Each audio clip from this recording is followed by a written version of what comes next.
orgasmic enlightenment, where the sexual and spiritual come together. I'm Kim Anami, and I'm a holistic sex and relationship coach and a vaginal weightlifter. In this show, we explore all things intimate. I believe that our sexual energy is life force, creative energy, and we can use it to shape our worlds, strengthen our relationships, and self-actualize.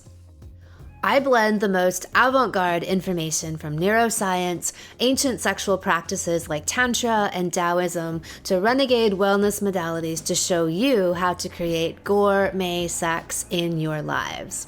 Come one, come all. Supercock Superpowers.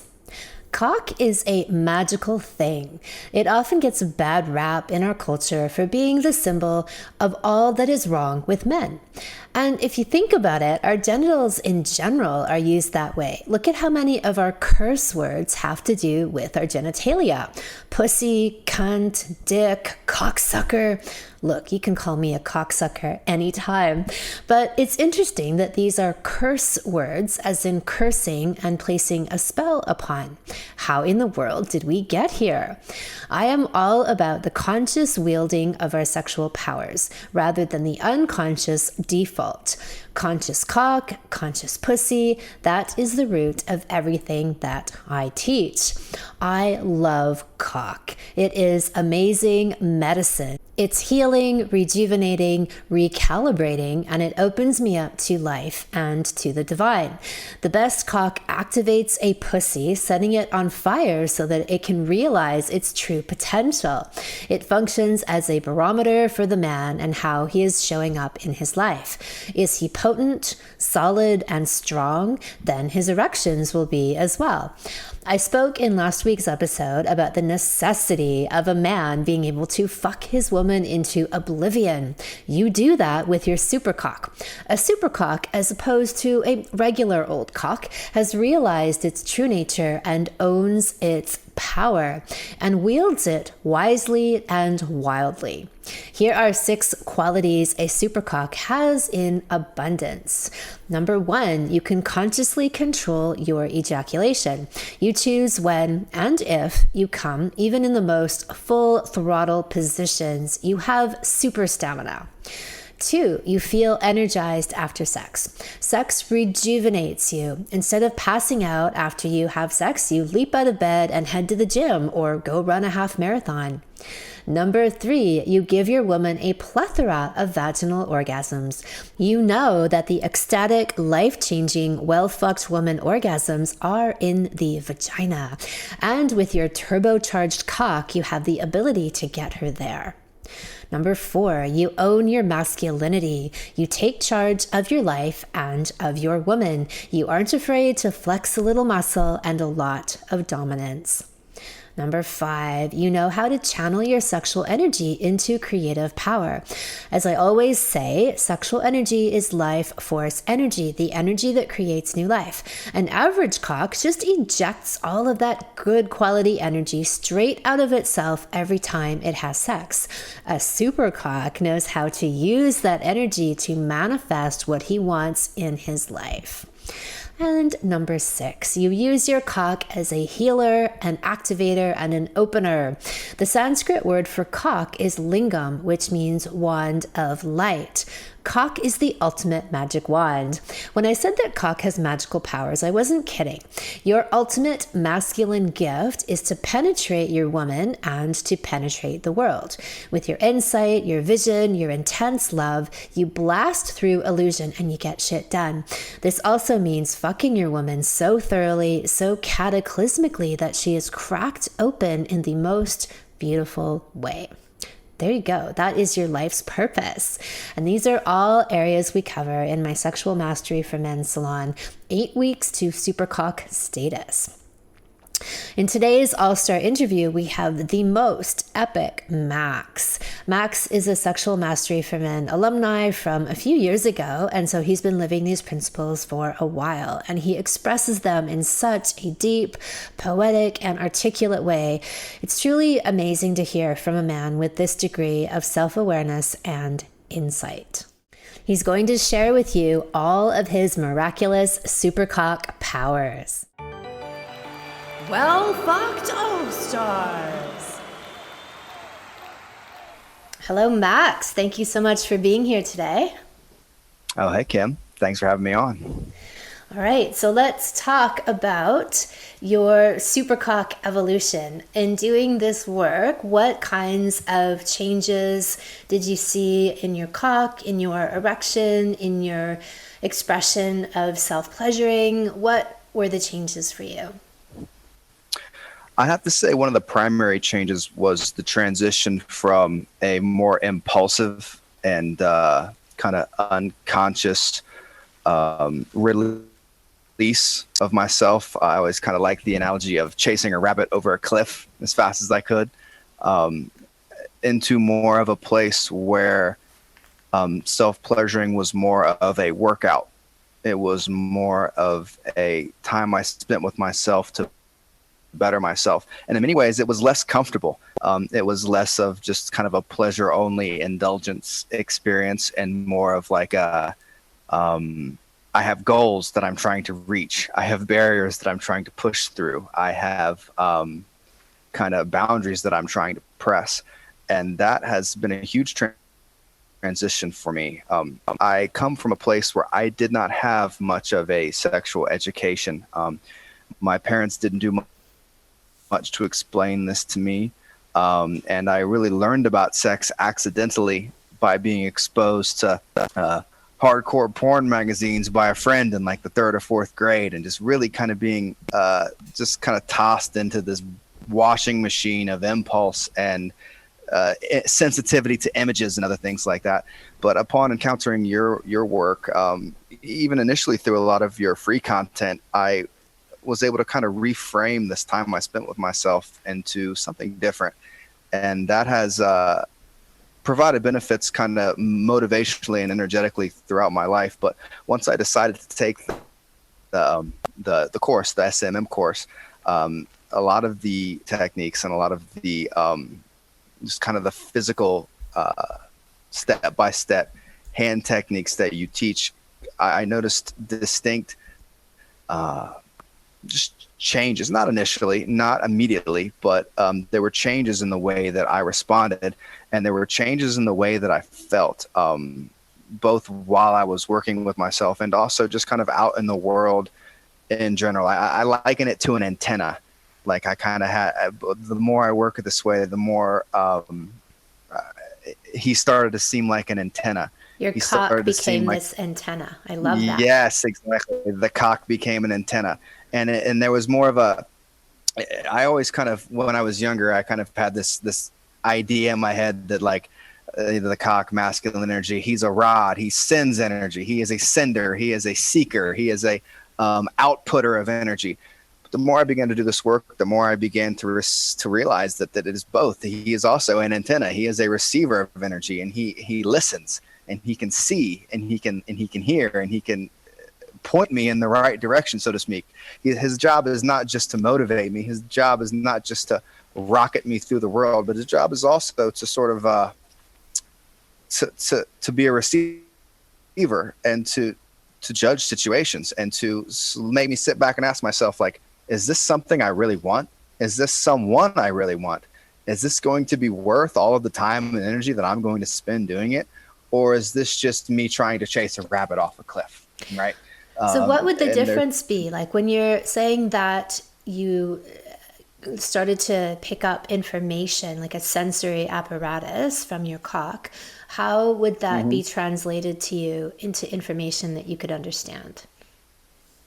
The best way to describe that would be within the context of like a sense of interconnectedness within the other layers of myself, right? Because the cock is just one layer of me. It's a primary, it's a more basilar layer of me. But prior to doing this work, the cock just kind of did what the cock would do. If I saw something that I wanted, that the cock wanted, the cock would just go for it. And it was just that kind of go energy. And that applied to masturbation. That I don't really like that term anymore. That's something you kind of cued me into. Masturbation is kind of a dirty word. It's kind of a spell we place on ourselves. And I don't really like to refer to it that so much anymore. But I just kind of started Self-pleasure. to notice. Yes, Self-pleasure is a correct. nicer Self pleasure, term, more conscious term. self, yes, self stimulation and self discovery. Yeah. But no, like I would start to kind of get plugged into the idea of like, okay, if something is sexually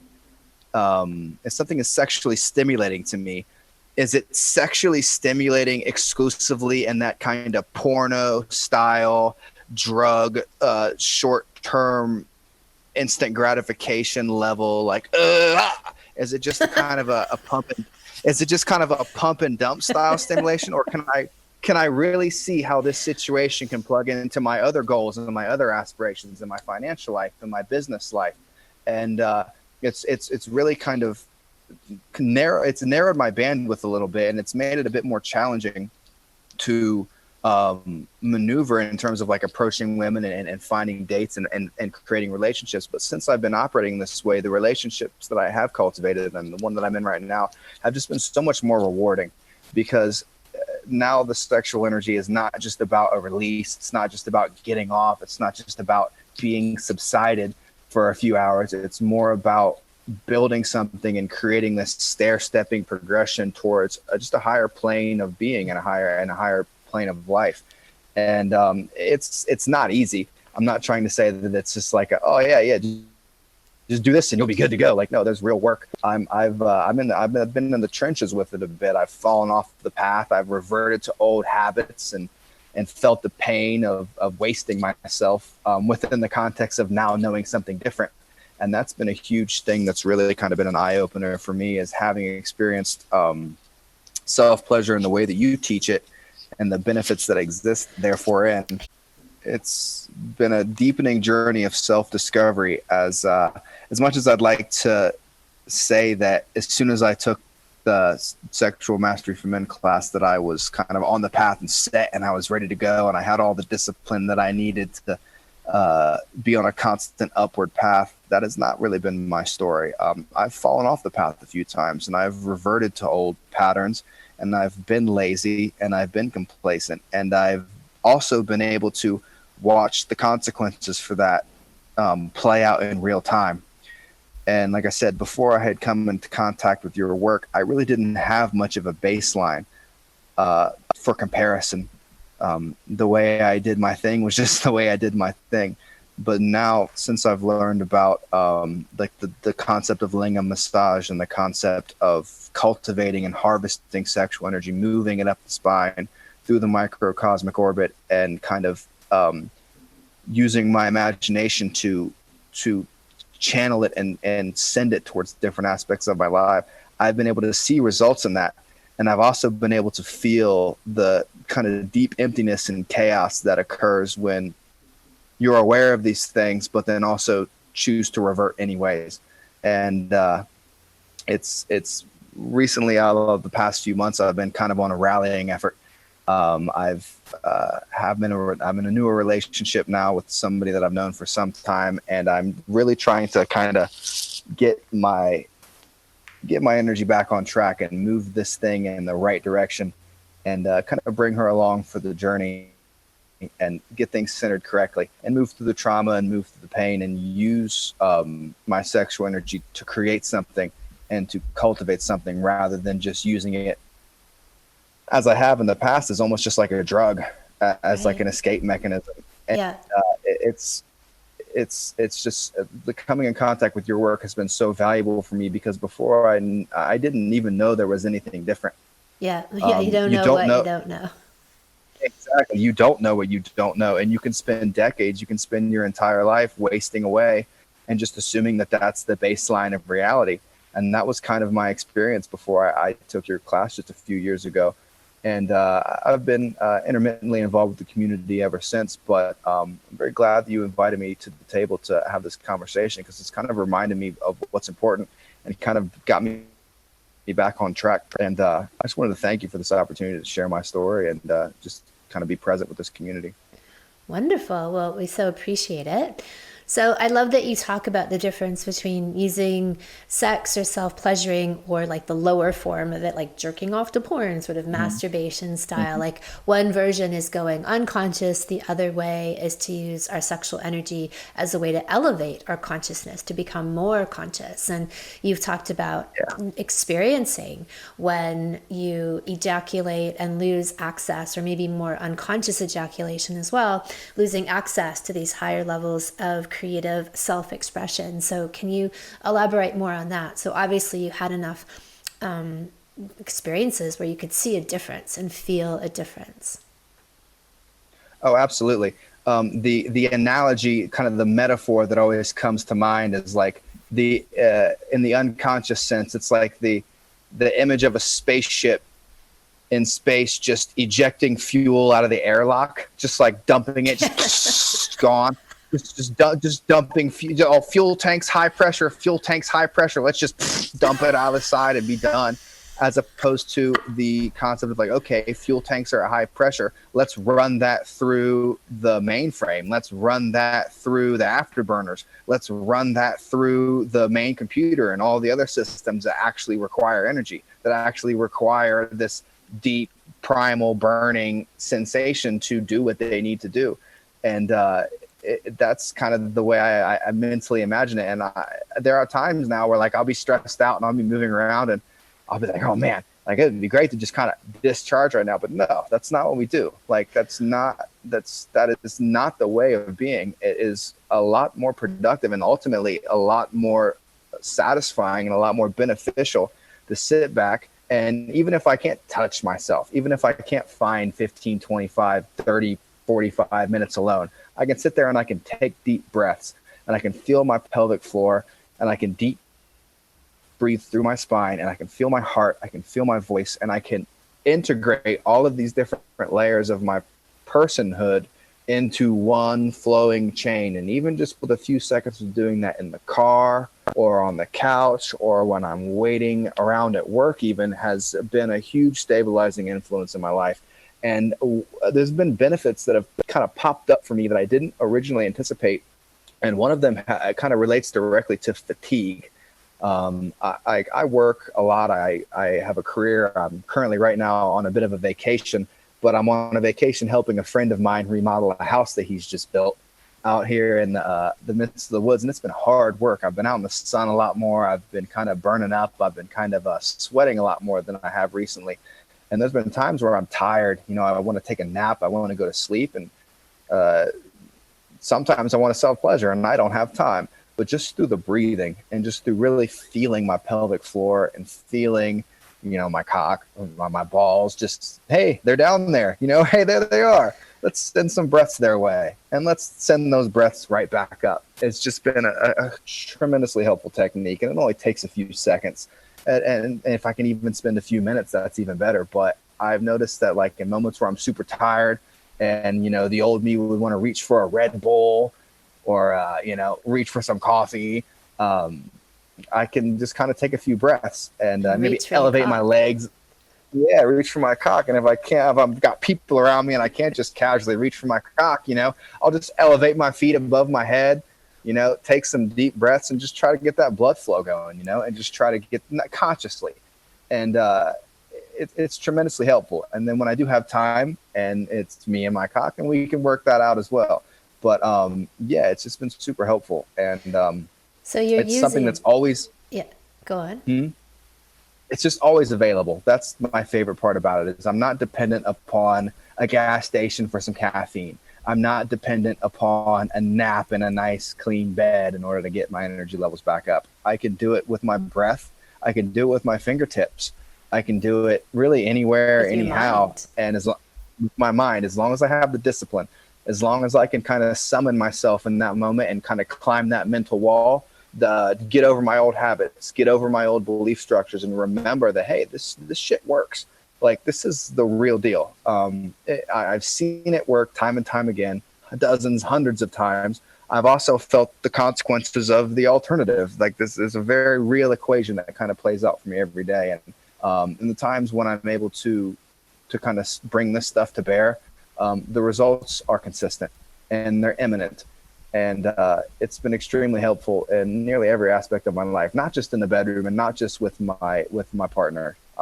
It's great in business. It's great before I get in meetings. It's great before I have to have crucial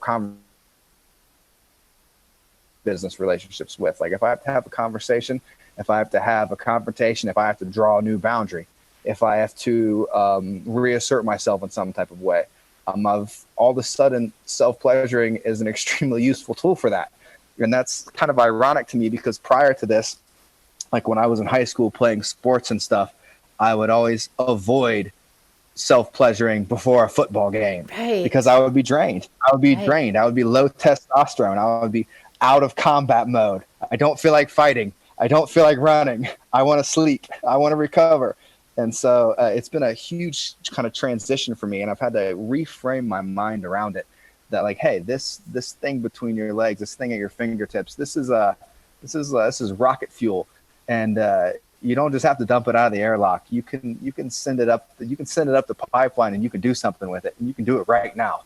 You can do it any day. You can do it any time, morning or night. It's just a matter of discipline.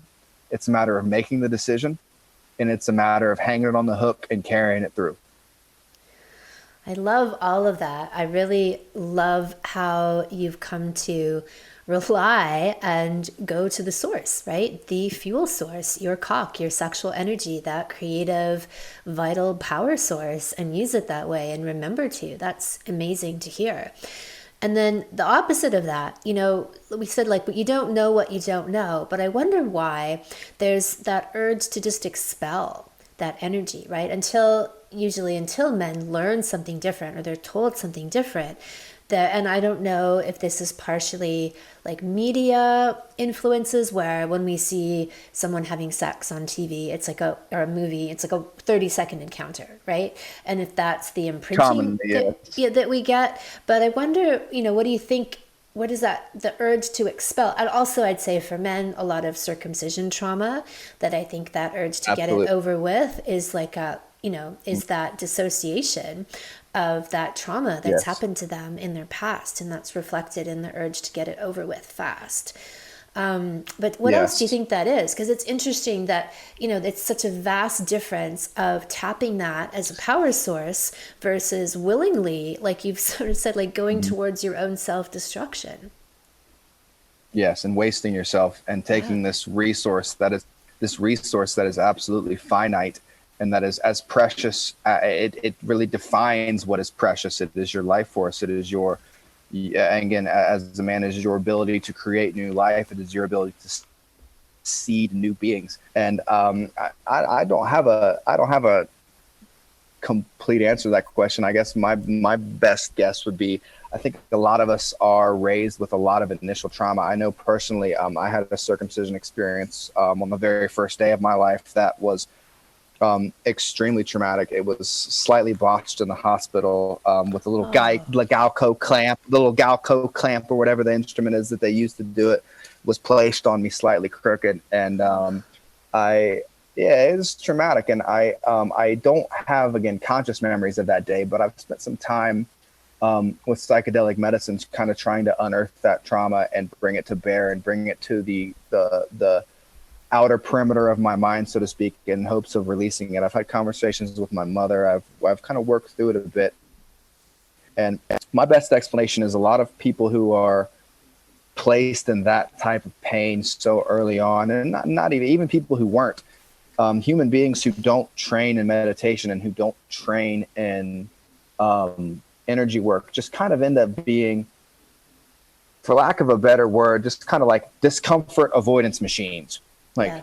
people just kind of want to be comfortable. And especially when we're placed in intense states of agony at a very early age, we start to have this huge polarity that builds in our minds between like, when I'm hurt, I'm hurt. And when I'm uncomfortable, I'm hurt, versus when I feel good, I feel good. And I always want to feel good.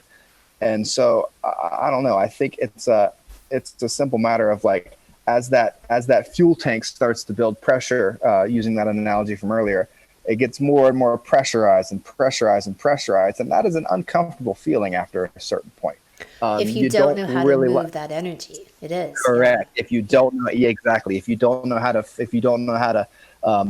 fill the afterburners with it, if you don't know how to fill the computer with it, if you don't know how to spread it around and get that fuel moving, then you just feel this pressure in the tanks, and it's just uncomfortable. And people don't really know what they don't know. And so all of a sudden they just end up with these unconscious habits that revolve around relieving the discomfort of having pressure in the fuel tank, so to speak. And that, I know, was kind of my journey that I was on before I came in contact with your work, and was taught a different way to kind of go about doing this.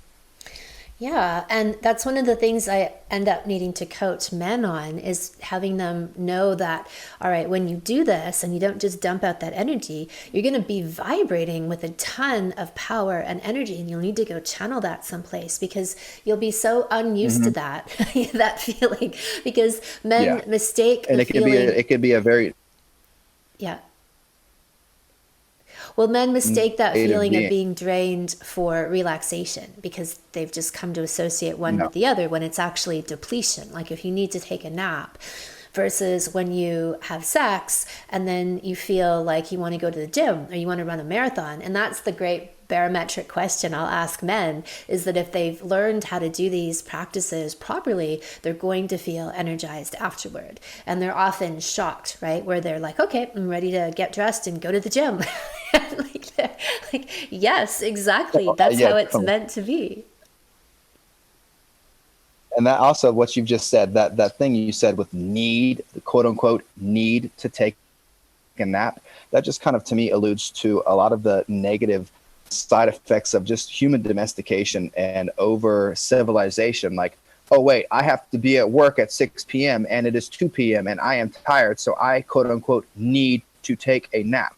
Like, I know that I've kind of been caught in that cycle before, where it's like, you really shouldn't, it's not good. You shouldn't let the outside world's demands set the tone for what you do with your internal energy. I don't think that's a very solid way to move about organizing yourself, because if you feel like you need to take a nap, maybe you need to take a run, maybe you need to take a trip to the gym. And maybe the reason you're feeling tired is because you're tired of the life you've set up for yourself. And maybe you're tired of having other people tell you when you need to show up for things versus when you are dismissed.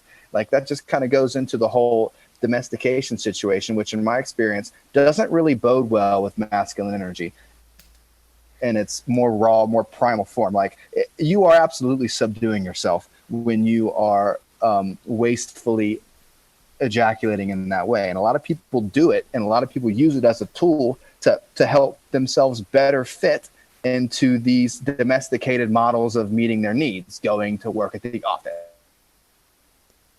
to do the other things. And okay, yeah, we have to be balanced. We can't just go to the full extreme of never doing any of those things. But I don't think it's a good idea to subjugate your energy completely into those external models. I think it's for me personally, it's been a lot more beneficial to kind of take my energy into my own hands. And it's like, when do I need to be stimulated? When do I need to be aroused? And then I can fire this thing up when I need to be excited. I can fire this thing up when I need to be alert and when I need to be aggressive, for lack of a better term.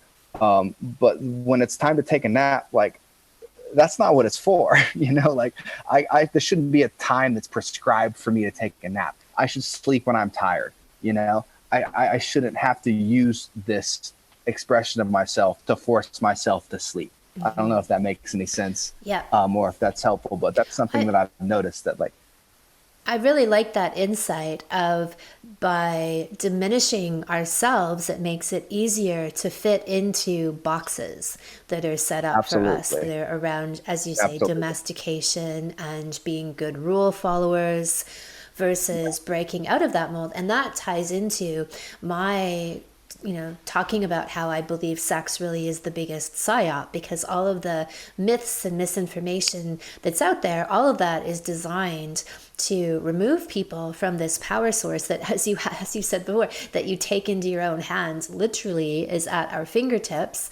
But because of so much of the taboo and the brainwashing and the trauma, it could be a million miles away for all people are connected to it, right? And so it becomes this thing then that has been a successful psyop because it's inverting that energy rather than it being used as a power source. It's actually being used as a control source, as a diminishment of the person. Yeah.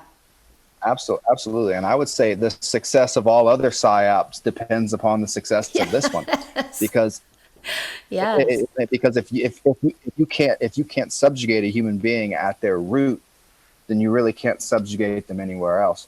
And we can look into the history of organized religions, and we can look at how sex and celibacy and procreation are primary agenda items for every single one of them. And it's like, if you can't control a person's attitudes and self-expression around sex and relationships, then you really can't control it anywhere else.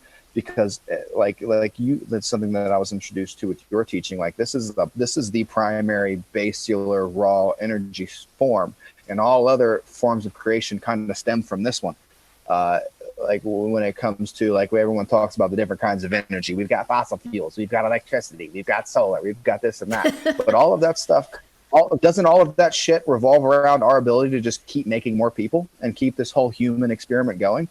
So we don't really have natural gas until we have people to want to use natural gas. And then there's the next generation of people who may or may want to do that, and so on and so forth. So if you can't control people's attitudes around how their sexual energy flows, you really can't control people's attitudes about anything else.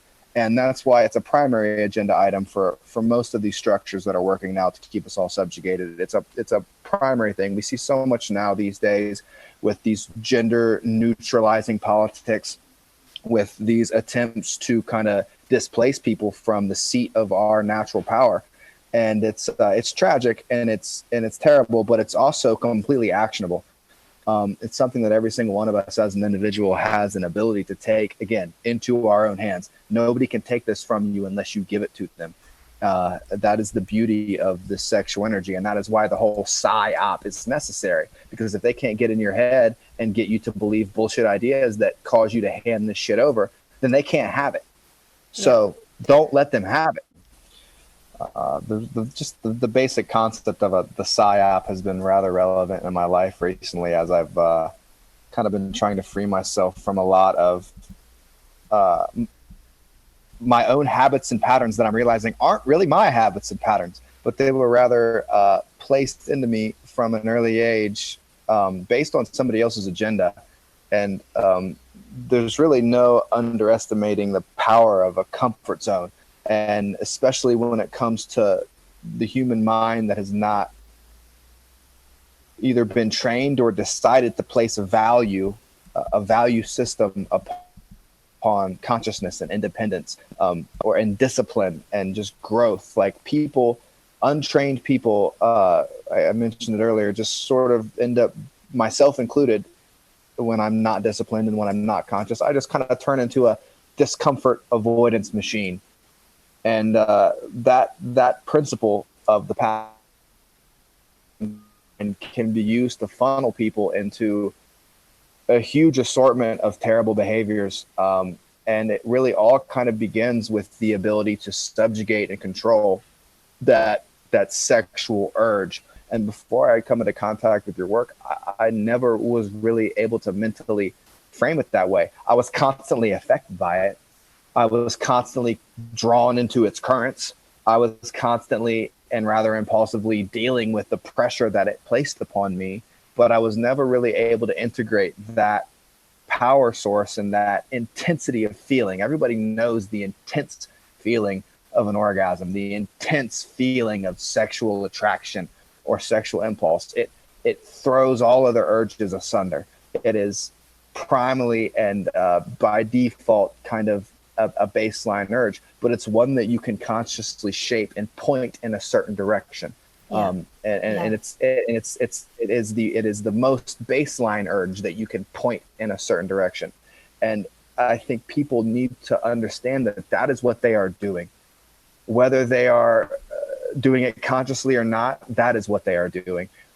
Every every orgasm is a choice, is a series of choices, and it sets your life in a certain direction, like having a sail in the wind. And if you don't point it to where you really want to go, you're probably going to be pointing it to where somebody else really wants you to go. That's kind of the nature of the reality and the harsh reality of warfare and the psyop, and just the reality that we all share is that resources are finite. People are constantly competing for them. And unfortunately, sexual resources are among the most valuable in the planet. And there is a big time racket around trying to take your sex and use it for somebody else's agenda. And if you're not doing it consciously for your own means, you're probably fueling somebody else's ship. And that's not really in my experience, not a great place to be operating from. There are real consequences, and they can be hellish. That's all very well said. And, one of the hallmarks that I see in the work I do, especially with women, but with men too, is that when they reach a certain threshold in their sexual coming out, that they don't give a fuck. That's one of the things I see, and I know, okay, they've made it because they start to not give a fuck what other people think about them. And the reason for that is because that sexual energy, that unique individual power, our own genetic blueprint, our life force, we've tapped into it to such a degree that we're living and wearing and radiating out that energy, and we are that thing. We become more of who we really are. And in doing that, we just don't give a shit anymore what other people think about us. And it's not because we're trying not to give a shit, it's because we truly don't give a shit. The criticism, the insecurities, the judgments of other people just ping off of us. It's almost like we become oblivious to that. And so in the same vein that we're talking about in terms of the influences of political or social agendas as well, we become impervious to that kind of influence because it doesn't shift us. Our compass comes from within, not from outside of us. Absolutely. And I would say, like, I agree with that completely. And in my experience, again, my brain oftentimes works in metaphors and in analogies.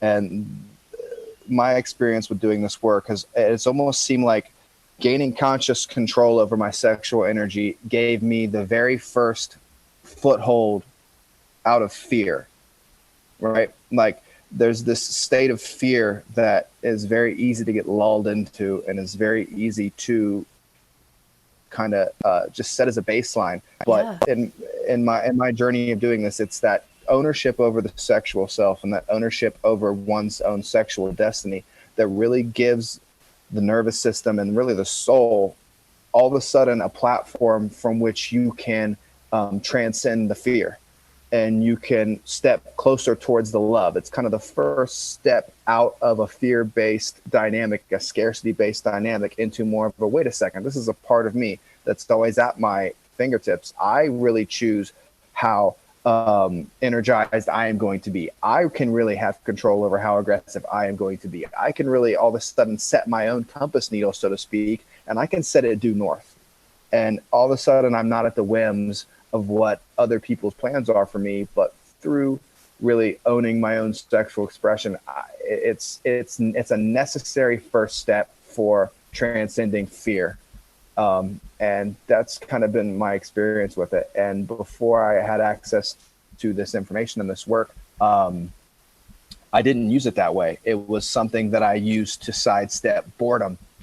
It was something that I used to sidestep being restless, or something that I used to sidestep the pressure of what I was supposed to be doing and procrastinate or whatever. But no, it's much more powerful and it's much more capable than that. And for anybody who's on the cusp, for anybody who's got a dream they want to bring into this reality, but they got a goal, they got a vision, but you just don't think you can, you just don't think you're enough, you just don't think that your community will receive you well, try stepping into your sexual power, because those feelings will set aside.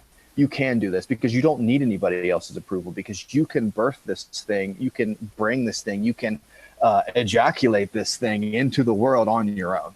you don't really need approval from other people. I guess that's just speaking from my own perspective, as from my own being. Like you can bring it on your own, and you can do it on your own, and you don't have to kind of be ruled by fear. And it wasn't until I was integrating sex into my life in a more conscious way that I never really had a pathway away from that fear dominated type of thinking, in my relationships, in my business, in my life. And this all kind of seems a bit nebulous, but with practice and with time, it just becomes more and more evident to me that these are the external world follows the motions of the internal world.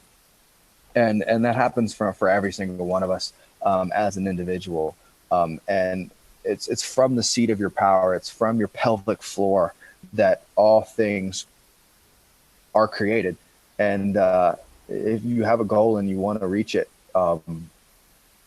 you gotta just sexuality is the way. It is the primary fuel. It is the primary building block. It doesn't matter what else you do. It doesn't matter how much money you have, or how many people you have with you. If you can't get this on board and get your creative self to back a thing, it's going to be all resistance. Versus when you kind of lead the way with the cock, so to speak, things just sort of fall into place, and people can see it, people can sense it. Support will come, resources will come. The world will bend itself to your whim when you are operating from this place of just pure creative intention. And that's, again, kind of back to the whole what the psyop aims to control. If you're not doing that for yourself, you're probably ultimately doing it for somebody else. And it's been quite a journey down the rabbit hole for me, experimenting with these forces and having doubts, but then watching my doubts be kind of laid to rest in real time. Watching money hit the bank account, watching a fight with my partner vanish before my very eyes because I'm no longer operating from this position of trying to manipulate or trying to control. And all of a sudden I'm like, wait a second, this is what I'm doing. This is what I'm pointed at. This is my goal. This is my intention. I communicate clearly, and she's on board. So beautiful. It's been such an eye opener for me. And then also being able to live in real time the opposite of that, falling off the path and not being disciplined and not following my compass properly and reverting to old patterns and old habits. And then all of a sudden my life is full of chaos and bullshit. And I have to take a few steps back and be like, wait a second, what the fuck happened? Oh, wait, I know what happened. I wasn't leading from the front. I wasn't leading with the cock. I was thinking my way through things instead of feeling my way through things and really pressing my hips into it, so to speak, and really pressing forward that way. And every time I can sit back, take a deep breath, recenter my energy, refocus myself, get myself in alignment, and we're good. It's a constant process.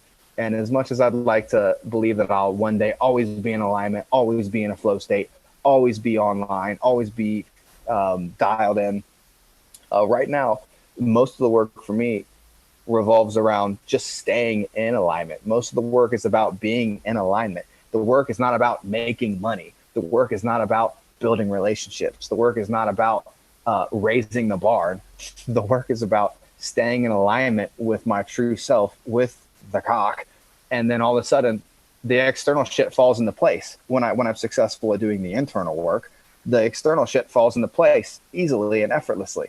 And I'm reminded at the end of the day, yes, this is the order of operations. It is my insides first. It is my sacred fuel source first. That is my priority. That is what I must schedule. That is what I must get moving throughout myself. And then my goals will manifest. It's just going to happen. There's no other way it can happen. If I get confused and I fall back into old patterns and I start trying to fix things outside of myself, if I start trying to manipulate people, if I start trying to do all the old things, chaos ensues. And it's a constant learning and reaffirmation process of seeing the true order of operations and how things bring themselves into this world. And kind of being involved with you and doing the work with you has been a real godsend, and has been a real ticket out of the dark, so to speak, because even though sometimes I step back into the shadow and I don't always do the things I'm supposed to do, I know what I'm supposed to do, and I have this roadmap that I've been given, and I can follow it, and it always takes me back to true north, and I'm always able to kind of, call myself back to who I really am and get things done the right way. Amazing. So many wonderful things that you've said in there, and very great metaphors and insight. I really love it. Let's talk about the microcosm. So, what kind of shifts and changes did you notice in your cock physically, your erections, as you started doing this work? A strong trunk, the base of the tree, so to speak. Um, in terms of like girth and size, that was there, but that wasn't really the primary takeaway. It was more in just a sense of like strength, and just the sense of I don't know, like alignment with my spine, for lack of a better way to explain it. It just kind of felt stronger, and it felt more like an extension of my personhood, and less like this thing that just kind of hangs off the front of me and does what it wants. It felt more integrated into myself.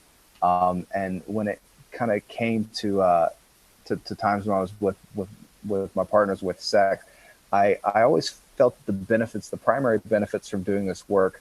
I mean, yeah, they were there in the physical sense, like feeling stronger, feeling maybe a little bit bigger, maybe a little bit more in control. But it was really just the internal energetic aspect of being present that I really reaped the most benefits with my partner, and in terms of being able to bring her to places where she can self-realize, and places where she is where she needs to be and stays there, and getting bigger and getting stronger.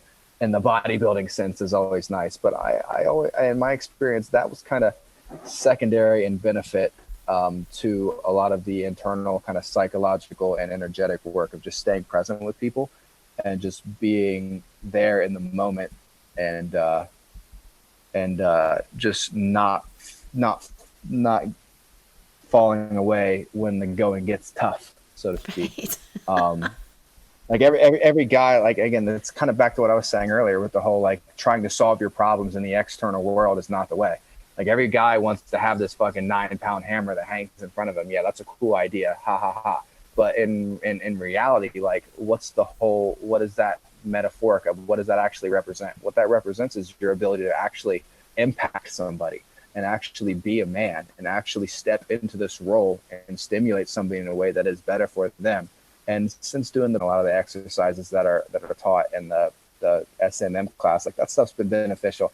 And it's cool to stand there and look yourself in the mirror. I'm not going to lie. That's pretty awesome. But I really do think that work is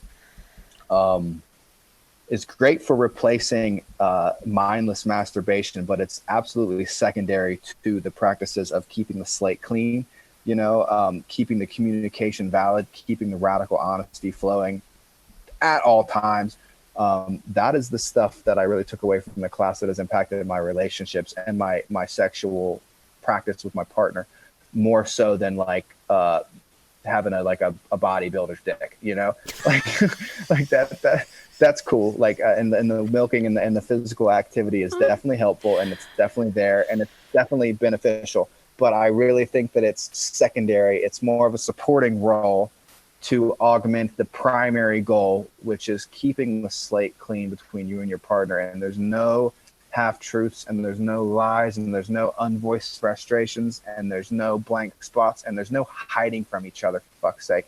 You show up and you are radically honest, and that's the thing that gets the chemistry flowing, and that's the thing that creates the life-changing sex. It's not having a bigger, stronger dick. Like, having a bigger, stronger dick is cool. I'm not trying to say that's not important. It's awesome. It's great. But it's not really, it's not a primary vector. It's like, it's helpful, and it's all kind of connected and entangled. But the most beneficial thing I'd say that I took away from my time in the SMN practice was just the groundwork, the fundamental groundwork of radical honesty, scheduling communication time, that is the prelude to sex time. And obviously you can have sex impulsively, you can have sex when the moment calls for it, but having scheduled communication time that allows blockages to be cleared, that allows frustrations to be voiced, that allows insecurities to kind of bubble to the surface and be remedied, that has been life-changing. Having a stronger dick, that's been cool, but having a platform from which to clear the slate with my partner and having that as a priority that is expressed, that has been really kind of like the key to the lock for me, so to speak. That's allowed me to move away from a lot of the frustrations and infidelities and heartbreaks that I've experienced in the past with other partners. And I'm always wondering, why does she stray? Why do I stray? It's because we let these little gunk bits, shadow pieces. It's because we let the lies accumulate. And before we know it, there's a million miles between us, and we don't even know what to do. It's the teaching of your teaching of just keeping up with that stuff, never letting it accumulate, never letting it get heavy, just staying up with it, constantly cleaning the slate on a daily basis. Even now, like I said, I'm in Grass Valley, California. I'm initially from Columbus, Ohio. I've been here for about 2 weeks, and I plan to be here for about another month, a month and a half. And I moved away from my partner to come out here, and it's been a constant exercise daily, like over the phone and over Skype, to just continue with the conversations. And even though I can't touch her, even though I can't be with her, I can continue that radical honesty and that constant communication and keep that simmer going, because that is the fundamental stock recipe for great sex and a healthy relationship that is building. And before I learned about you and your work, that was something that I really didn't have access to in terms of not knowing what I didn't know. Sorry if this is long-winded, but yeah, that's kind of one of the main things I wanted to share with you, is that analogy that you use of keeping the glass clean, of keeping the conversation open and ongoing for the purpose of cultivating that sexual simmer, that has been utterly life-changing for me and my partner. That's so awesome to hear. Because it's a true gift to this world that you're offering all of us, and people need to know about this stuff. So thank you for doing what you do. Seriously. Thank you. Well, I have another question for you related to what you were just saying and something you'd said to me earlier around the realizing, okay, the idea of true feminine surrender. So all of these practices that you're doing, this idea of keeping the slate clean, that's leading to creating that space for a woman to emerge into her full sexual expression. And so I talk a lot about how for women, that's a real opening and trust and deep, deep, deep surrender. And that deep surrender is what truly nourishes a man, right? So in the kind of common mainstream cultural ethos, there can be this idea of like, men really having to coerce women to have sex. And then when women do, they kind of just give it up almost bitterly. And then they nag men all the time, right? Like there's that narrative. And yet the unseen truth is that when women are truly well fucked and then are able to open up into this deep level of energetic surrender and feminine peace and love, that they give back to their men in ways that are absolutely indescribable until you have it, right? So like I often say that analogy of, behind every good man is a woman. Like, no. Behind every good woman is a man on his knees, ferociously thrusting and giving her everything he's got. And that creates the well-fucked woman that absolutely feeds the life of a man. So what's your experience been with that, is helping to unfold that in a woman and what that does for you? Yeah, I'm glad you asked me that, because my experience with that has been a bit of a saga. Prior to, and even shortly after coming in contact with your work, I was kind of following this impulsive framework in my head of just kind of chasing after feminine energy wherever I saw it rear its head. And I was kind of, at the time, I was in this mindset of like, oh, I'm looking for open relationships because I like feminine energy. And if I see you, I want you right now, but then I see her, I want her later. And I kind of wanted to create this I kind of wanted to, I thought that that's what I really That's wanted. the You know, I dream. see, yeah, that's the dream. Like, how do I get the most feminine energy in my life? How do I pump myself up with feminine energy? Well, obviously, it's by being able to sleep with every woman that I ever want to ever. But like, naturally, that's what I'm supposed to be doing, right? And so I kind of followed that path, and honestly, that path led me to much heartbreak and much disappointment. And it was almost kind of like I would always, I'd be drawn into one night stands. I'd be drawn into experiences with women that were so exciting, and it's so raw, and it's so fresh, and it's so much power and this tension.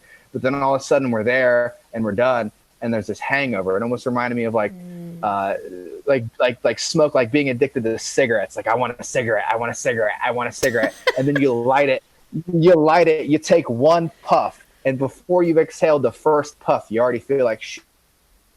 You know, you're like, I want it so bad, I want it so bad, I want it so bad, and fuck, this is not what I thought it was going to be. And that was kind of my model for a while before I realized that, like, no, yes, I absolutely am after these deep wells of feminine energy, but you don't find that through a massive like quantity of interactions. It's not about having many sexual interactions with many beautiful women. And that is not the path to filling your cup. The path to filling your cup is that what you said, it's that deep surrender. It's that is the feminine energy. That is the deep well. The deep well is the surrender. The emotional gold mine of romantic relationships is that right there. It is that trust and that surrender. And when a truly feminine being places into your hands that power over her, that I've learned now, that's what I'm actually after. That is the actual target. And I don't get there by philandering around and fucking around and creating all these surface level interactions. No matter how hot and how passionate they may be, they dry up. They are without substance. They are without sustain. And so now I'm in this place kind of operating where it is about, I mean, for lack of a better term, it's about like the quest for conscious monogamy. I don't think that monogamy is like something that it's not a switch you just flip on with the person. It's a process that you go through of slowly releasing boundaries and releasing barriers and going deeper and deeper with one person and having the conversations and moving through the tough stuff when it comes up and really creating the communication and the groundwork for these deep states of feminine surrender to occur. Because I can definitely attest, and I can definitely agree with what you've said. That is when I have been most fulfilled sexually as a man.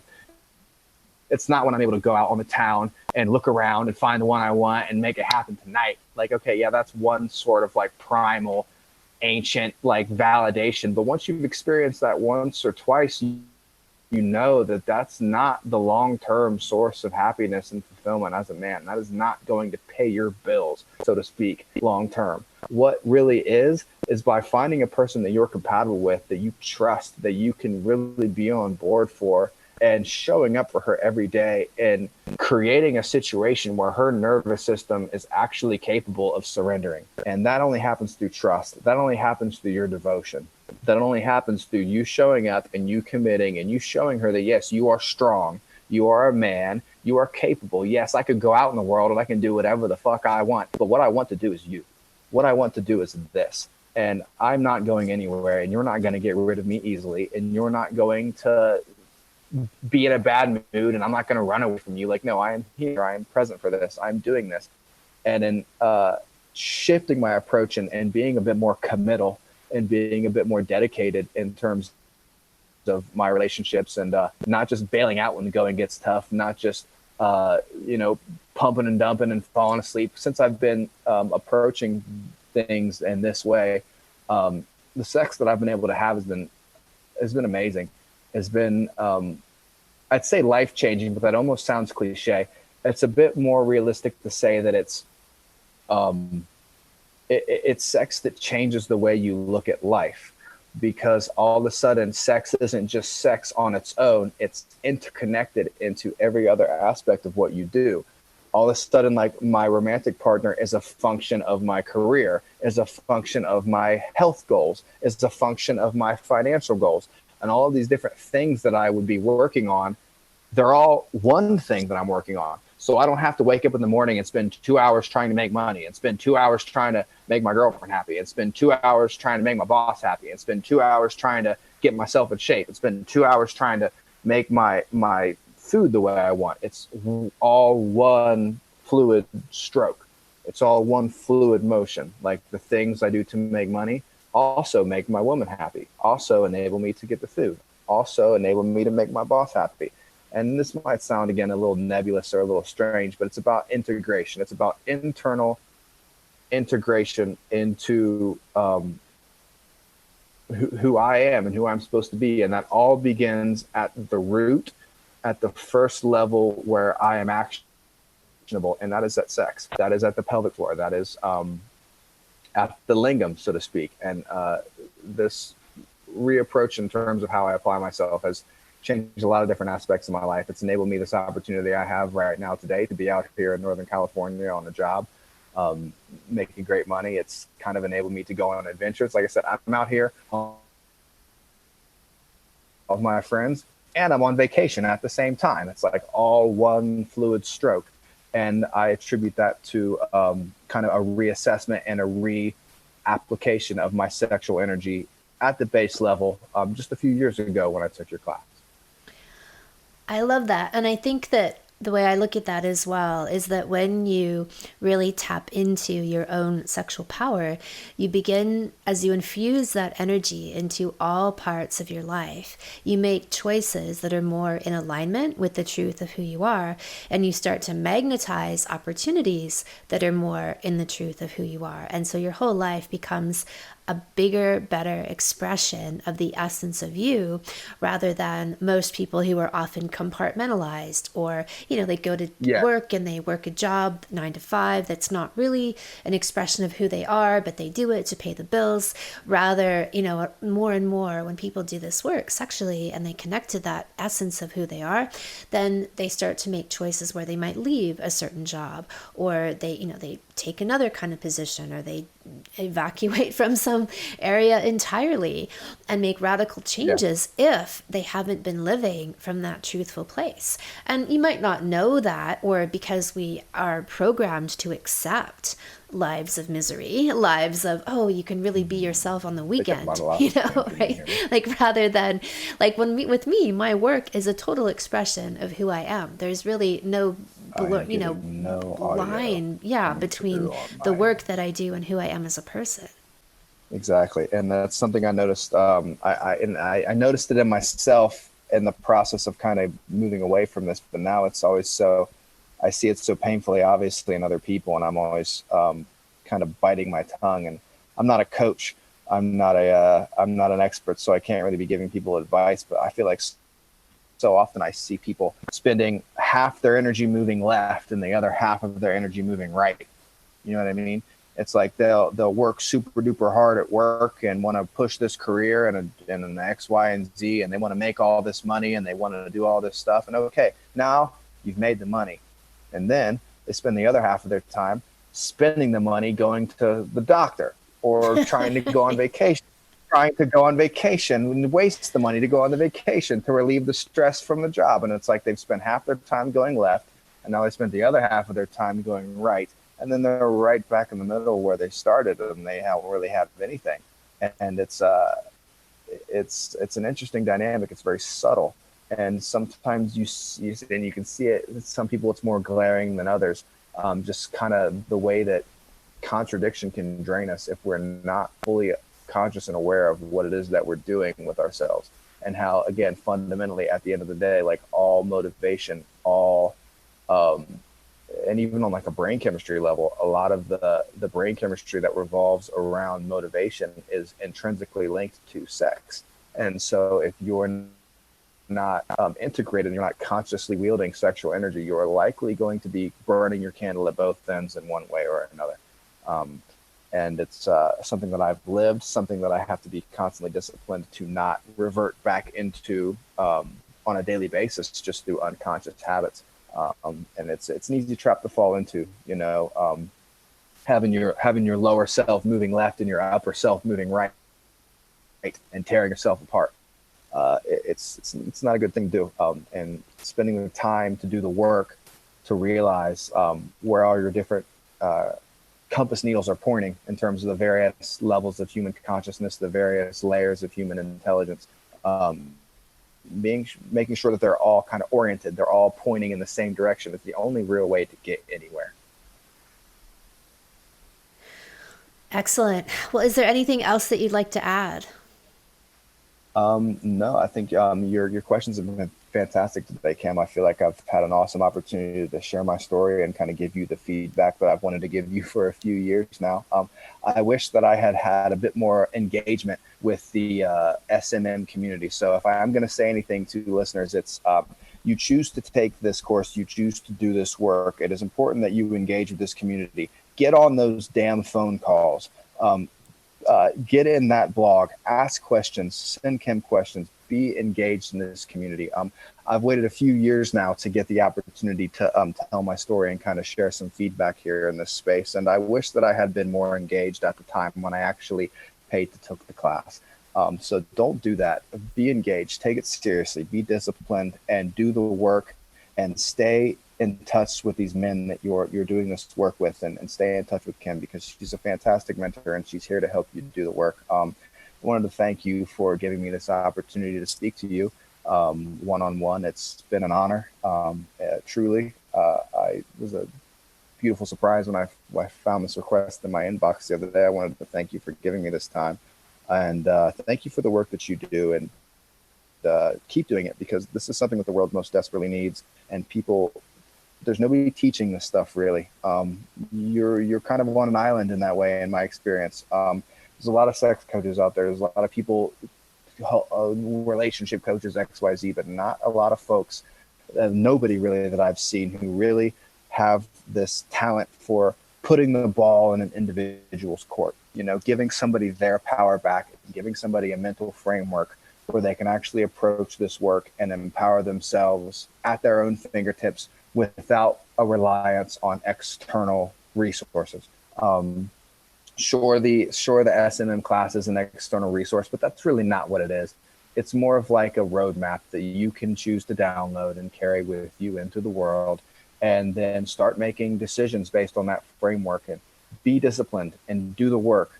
And it's not about the slides. It's not about the questions. It's not about the exercises. It's about you as a man doing the work and making this a priority, and listening and taking this shit seriously, because it will transform your life if you let it. Oh, Max, that is so fantastic. Thank you so much. I mean, you have a way with words and describing your experience that's like poetic and powerful and self-aware all at the same time. It's really fantastic. I appreciate that feedback, Kim. Thank you. That's very validating for me. My Supercock Sexual Mastery for Men Salon is open for registration. In my 8-week online signature salon for men, you'll learn how to last longer in bed, my massively effective techniques to be able to keep going for hours, orgasms without ejaculation, yes, every man can, how to use your sexual energy and relationship as a power source in your life, how to achieve the deeper vaginal orgasms for women, cock lengthening and strengthening exercises, yes, growth is possible, and much, much more. The ultimate Supercock training. Go to kimanami.com, look for Sexual Savant Salons, and then click on Sexual Mastery for Men. Thank you so much for listening. If you haven't already, subscribe and also leave a review.